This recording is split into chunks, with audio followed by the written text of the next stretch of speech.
ভারতবর্ষের মানচিত্রের ওপর দাঁড়িয়ে সুনীল গঙ্গোপাধ্যায়। ভারতবর্ষের মানচিত্রের ওপর দাঁড়িয়ে আমি পথ হারিয়ে ফেলেছিলাম। নিঃশব্দ রাত্রির দেশ, তার উপর একজন নিঃসঙ্গ মানুষ। অদূরে খাজুরাহ মন্দিরের চূড়া, মিথুন মূর্তিগুলো দেওয়াল ছেড়ে লাফ দিয়ে উঠেছে আকাশে। নীল মখমলে শুয়ে নক্ষত্রদের মধ্যে চলছে শারীরিক প্রেম। আমি যে কোনো দিকে যেতে পারি, অথচ আমার কোনো দিক নেই। ভারতবর্ষের মানচিত্রের ওপর দাঁড়িয়ে আমি পথ হারিয়ে ফেলেছিলাম। সেই দিনটি ছিল বর্ষণসিক্ত। মাঝে মাঝে এমন হয়, আকাশ নিচে নেমে আসে, গাছগুলি দুহাত বাড়িয়ে ডাকে, এসো এসো। বোঝা যায় এখন এই পৃথিবী মানুষের জন্য নয়। বস্তুবিশ্বের মধ্যে রয়েছে গহন কোনো বাণী, রোমাঞ্চিত হয়ে উঠেছে পায়ের তলার মাটি। এই রকম সময়ে দিক ঠিক করা সহজ নয়। আমি পা বাড়িয়ে থাকি, কিন্তু কোন দিকে যাব জানি না। ভারতবর্ষের মানচিত্রের ওপর দাঁড়িয়ে আমি পথ হারিয়ে ফেলেছিলাম। দিঘির জলে ভাসছে গোলাপি শাড়ি পরা বধূটির শব। তার পায়ের আলতা ধুয়ে যায়নি, তার হাত ভর্তি সবুজ কাঁচের চুড়ি, তার ওষ্ঠ ও অধর তীব্র বিষের দাহে নীল। যারা সহজে চিৎকার করে, তারাও চারিদিকে দাঁড়িয়ে স্তব্ধ। যারা অপরের হাতে নিহত হবার জন্য প্রস্তুত, তারাও আজ একটু একটু খুনি। এই দিঘির কাছে সে প্রত্যেক দিন তার মনের কথা বলতে আসতো।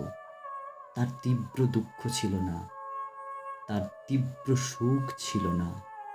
সে শুধু চেয়েছিল মাঝারি ধরনের বেঁচে থাকতে। একটা কোনো জায়গা থেকে তো তার মৃত্যুর জন্য উত্তর খুঁজে আনতে হবে। কোন দিকে, কোন দিকে?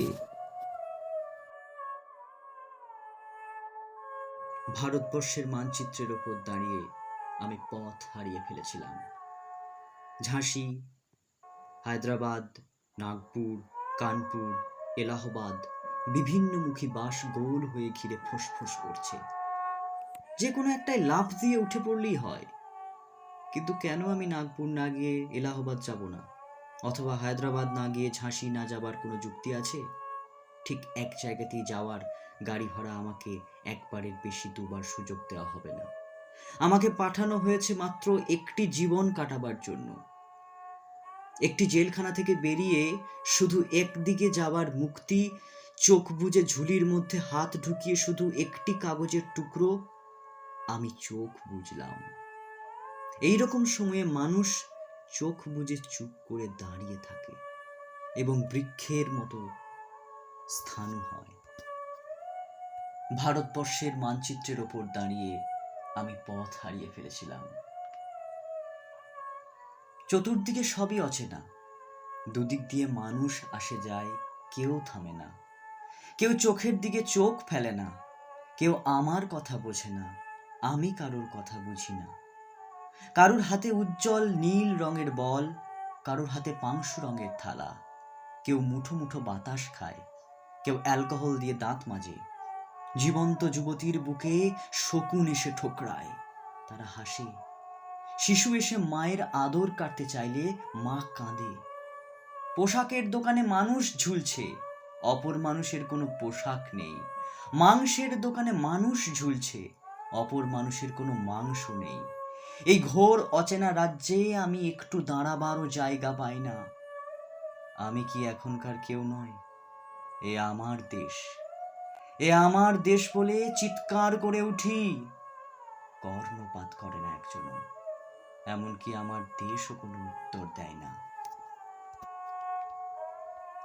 ভারতবর্ষের মানচিত্রের ওপর দাঁড়িয়ে আমি পথ হারিয়ে ফেলেছিলাম।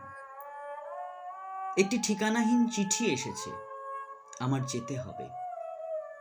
যেমনভাবে মৃত্যুর নির্ভুল চিঠি আসে, কিন্তু মৃত্যু কারোর জন্য অপেক্ষা করে না।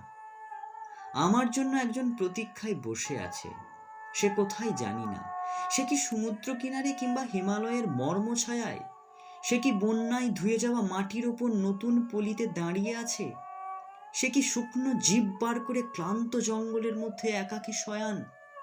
সে কি কোনো বিশাল প্ল্যাটফর্মের পাশের জটলার মধ্যে বসে আছে জানু পেতে? সে আমার ছেলেবেলার হারিয়ে যাওয়া সঙ্গী। সে আমার বড় বড় চোখ, বিস্ময়ের বিমূর্ত ছেলেবেলা। আমি মানচিত্রের গলিঘুজির মধ্যে ছুটোছুটি করি। আমায় যেতে হবে, যেতে হবে। ভারতবর্ষের মানচিত্রের ওপর দাঁড়িয়ে আমি পথ হারিয়ে ফেলেছি। সেই ধান ক্ষেতের জায়গায় এখন ধান ক্ষেত নেই। সেই নদীর ভিতরে নেই নদী। নগর উড়ে গেছে শূন্যে।